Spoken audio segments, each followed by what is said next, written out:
नमस्कार मंडळी, श्री स्वामी समर्थ. हिंदू पंचांगानुसार सन 2026 अत्यंत महत्त्वाचा असणार आहे. अधिक मास लागल्यामुळे हे वर्ष 13 महिन्यांचं असेल. 14 मे ते 15 जून दरम्यान हा अधिक मास असणार आहे. या अधिक मासाला मलमास किंवा पुरुषोत्तम मास असेही म्हणतात. हा काळ अत्यंत धार्मिक आणि आध्यात्मिक दृष्टिकोनातून फारच महत्त्वाचा मानला जातो. या अधिक मासात केलेल्या कर्माची फळं अनेक पटीने वाढतात. हिंदू पंचांगानुसार अधिक मास हा महिना दर 3 वर्षांनी येतो.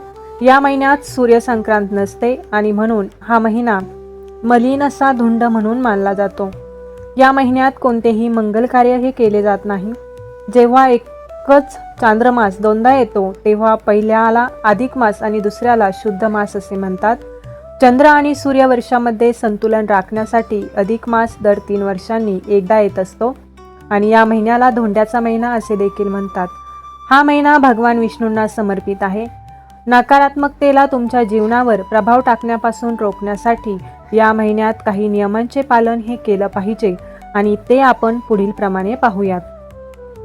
नंबर 1. अधिक महिना. या पवित्र महिन्यात भगवान विष्णूंच्या उपासनेला विशेष महत्त्व आहे. ओम नमो भगवते वासुदेवाय या मंत्राचा जप केल्याने मानसिक शांती आणि पुण्य याचा अत्यंत लाभ मिळतो. नंबर 2. श्रीहरी विष्णूंनी सांगितल्याप्रमाणे या अधिक महिन्यामध्ये भूमी शयन व्रत करावे. म्हणजे काय? बेडवर झोपायचं नाही, गादीवर झोपायचं नाही. संपूर्ण अधिक मास खाली फरशीवर सतरंजी, घोंगडे किंवा सटे टाकून त्यावर झोपायचं आहे. मग ते दुपारी झोपणं असो, रात्री झोपणं असो किंवा बसणं असो, गादीवर किंवा बेडवर बसायचं नाही. नंबर 3. अधिक मासात दान, जप, तप, पूजापाठ आणि गोमातेची सेवा करणे अत्यंत पुण्यकारक मानले जाते. तसेच अधिक मासात रामायण, गीता यासारख्या धार्मिक ग्रंथांचे दान करणे हे अत्यंत शुभ मानले जाते. त्यासाठी या महिन्यात आवर्जून दान देखील केले पाहिजे. नंबर 4. अधिक महिन्यात दानधर्मात वस्त्र आणि दीपदान करणे अत्यंत शुभ मानले जाते.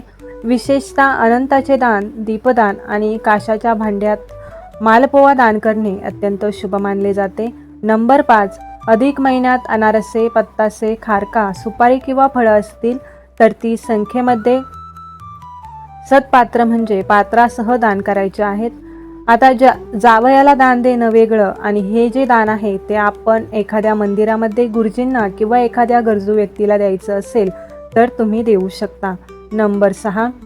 अधिक मासात एक वेळ जेवण करून सुद्धा तुम्ही अधिक मास पाळू शकता, उपवास करू शकता, या महिन्यामध्ये अन्नदान करू शकता किंवा संपूर्ण धोंड्याचा महिना म्हणजे अधिक मासात गाईला गोग्रास खाऊ घालू शकता.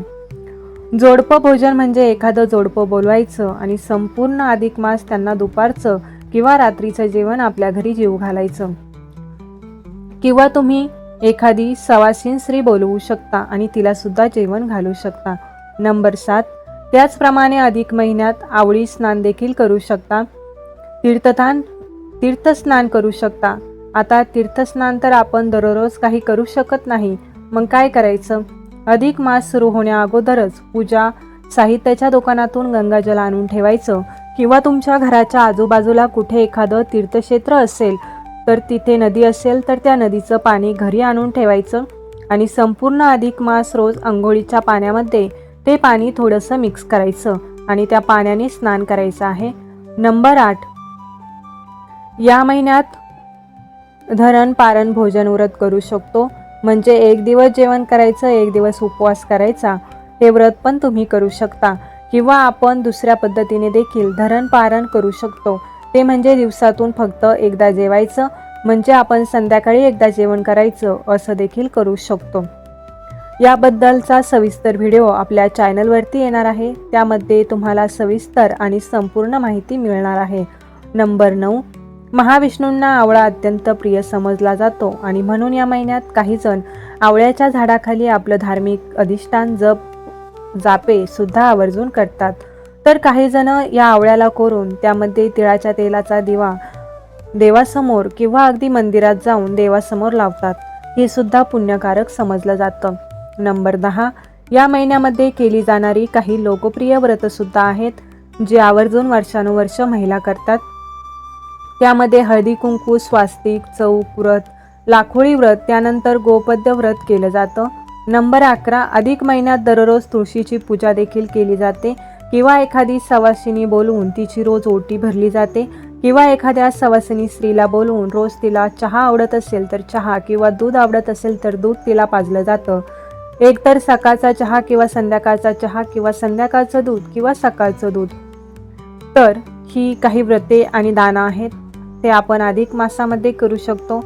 नंबर 12, अधिक मास पुरुषोत्तम मास म्हणून ओळखला जातो. जगन्नाथपुरीच्या प्रदेशाला पुरुषोत्तम क्षेत्र असे म्हटले जाते. पुरुषोत्तम महिन्यात म्हणजेच अधिक महिन्यात इथे भेट देणे अत्यंत शुभ मानले जाते. जर तुम्ही जगन्नाथाला भेट देऊ शकत नसाल तर जवळच्या तीर्थक्षेत्रामध्ये स्नान करा. गंगा किंवा इतर नद्यांमध्ये स्नान करणे आणि मंदिरामध्ये सेवा करणे हे देखील अत्यंत शुभ मानले जाते.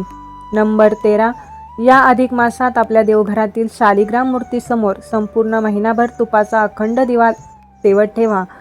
जर तुमच्याकडे शालिग्राम नसेल तर भगवान विष्णूंच्या फोटोसमोर दिवा लावा. या शुभ प्रथेमुळे मागील सर्व जन्मातील पापांचे क्षालन होते आणि आपण आयुष्यात सुख, शांती आणि समृद्धीचे जीवन लाभते.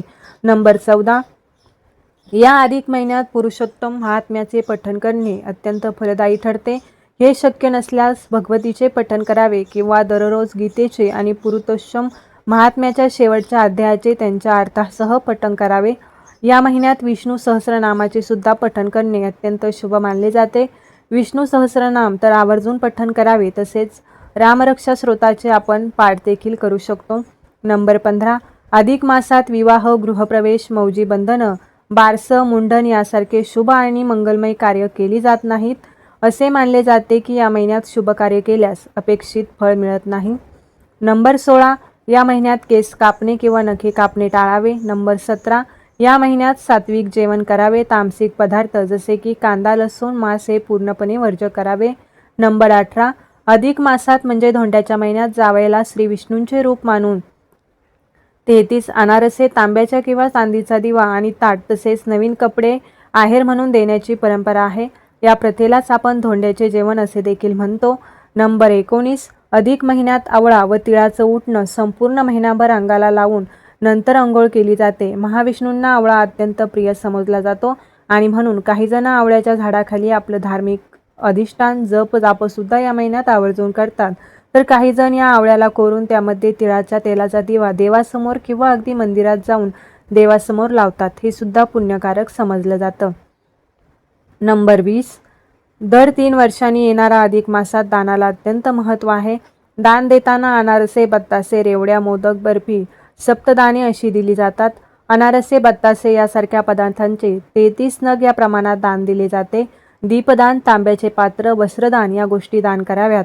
तसेच इच्छाशक्ती व आर्थिकताप्रमाणे आपण हे दान करू शकतो. नंबर 21, अधिक मासात जावई, गाय, देवता, गंगेला वाण देणे, अधिक महात्म्य वाचणे, मातीची पूजा करून तिची ओटी भरणे, 33 मेव्हण्यांचे भोजन, विष्णूपूजा या सर्व गोष्टी आवश्यक आणि आवर्जून कराव्यात.